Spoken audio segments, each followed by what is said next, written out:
Hello friends, Bodo Job Info official YouTube channel dinini video एसे आलादा बेन जाबाय scheme नि बागै एबा राङारि अनसुंथाइनि बागै तो बेन जाबाय PM किसाननि आपडेट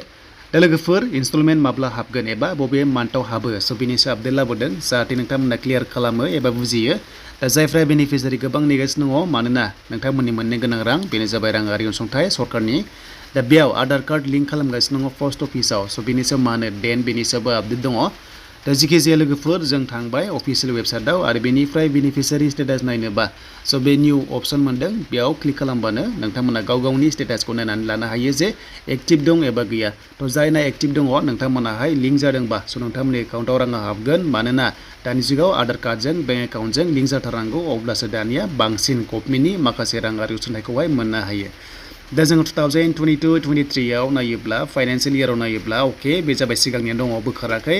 देन जों माखासे पिरियडखौ नायनांगोन जे बेयाव नोंथांमोननि राङा माब्ला हाबो दा बोसोराव बे स्किमाव जायखिजाया 6000 राङा हाबो अके बेखौनो रानो नोंथांमोनजों दान मोनब्रैजों मोनसे 2000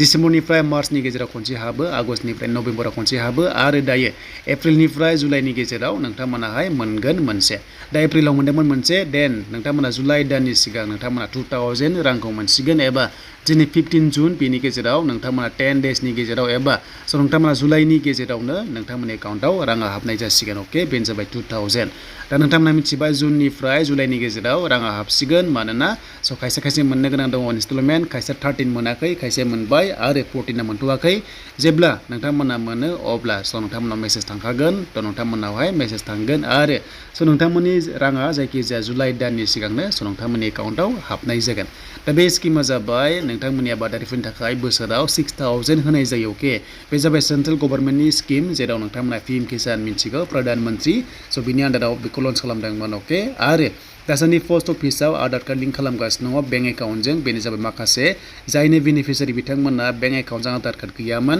स' बिनि थाखाय जायनो लिस्ट फैदों बिथांमोनासो बेखौहाय खालामनांगौ